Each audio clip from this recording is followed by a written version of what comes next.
Hi guys, welcome back to part 2 of checking out my tackle box. I'd like to give a shout out to Christy Frater for subscribing to my channel. Thank you, Christy, for doing that. And thank you to everybody else who has subscribed. I'll be giving shout outs to some of my subscribers in some of the videos to come. But anyway, here's the video. Alright, so here we are back at my tackle box. Today we're going to be checking out the crankbaits and some of the soft plastics that I have right now. So right here I've got 2 of these crankbaits. These are some Zoner Hunter crankbaits from Major Craft that I like to use a lot for walleye. These are some great crankbaits if you're looking for ones to get walleye. Those are probably some of my favorite right there.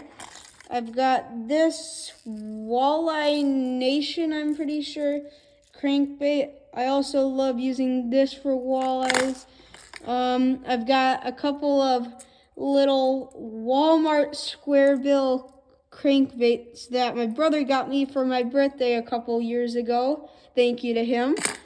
I've got this Strike Pro Tourney crankbait, and this one I love using for big crappie, but then I've also caught quite a few bass at our local lake with that. This one is like a Shad Dancer right there. It's from Rapala. I also love using this for bass and pike. This one is a flicker minnow that I like to use. I forgot where this is from. It might be like Rapala or something like that. I don't know. But I also like using that one the same as I like using that one. This one was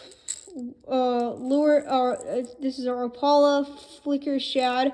I got this one when I was up in Michigan on a trip up there. We were doing some bass fishing and other good stuff like that. And then last for crankbaits, we've got this beautiful Googan Squad, this Googan Squad square bill. I love using this one. I forgot what the name of it is, but I've caught a fair share of bass on this one. Now on to the soft plastics. Whew, we got quite a few here. All right, first we have this Euro Tackle Finesse worms. Love using these for panfish and small bass. We have this Zuki Bug. I think that's how you pronounce it. 5-inch from 10,000 Fish. And now we have 2 colors of Biospawn Bio Bugs. I love using a lot of those Biospawn soft plastics. They're super durable and fish just love them. We have these vertical lures. We have got some pretty big tubes there. I love using those for bass. I'll put those sometimes on a jig and just hop them around on the bottom. I've got some net bait baby Paka Cras, bluegill colored, and I also love using them for the same way I like using those vertical lures tubes, just hopping them off the ground. We've got some versatile Biospawn Exo Sticks here. You can use them for a Texas rig, a wacky jig, a shaky head, a Carolina rig, or a drop shot.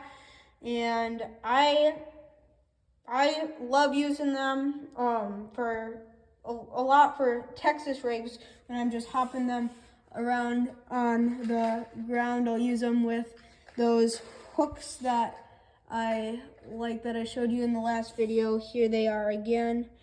I also have some X-Zone lures, like a little finesse worm here, a deception worm. I love Texas rigging these, and I will put these on a drop shot and all that good stuff.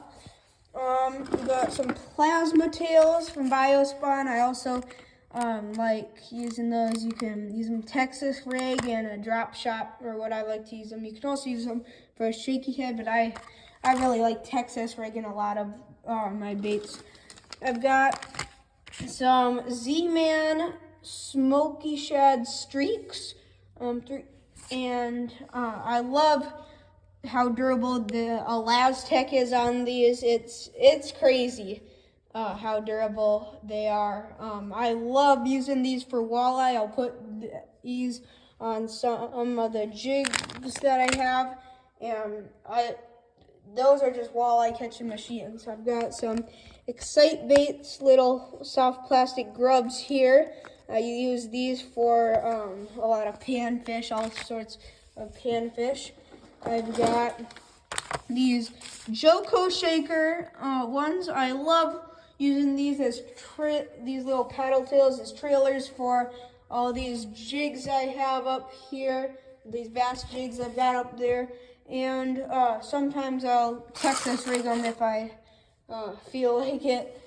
Anyway, down here I also, let's see, have some roadside minnows, little tiny grubs there. I'll put those on some of the smaller hooks, smallest hooks that I have, and as well as these here, these Freedom Baits, little, I don't know what these ones are called, Hornets. I love using those two on the smallest hooks I have for some panfish, along with just like a little sinker under a bobber. We'll sometimes do that. I've got some Goon Squad 30-pound braid right there. We've got some 10-pound fluorocarbon, and I've got some Trilene Berkeley 12-pound mono right there. And here's a bait caster that I have, but I currently don't have it on that on that rod because I was just using it for trout the other day. I've got these pliers. They aren't the nicest pliers in the world, but they work just fine for what I'm doing.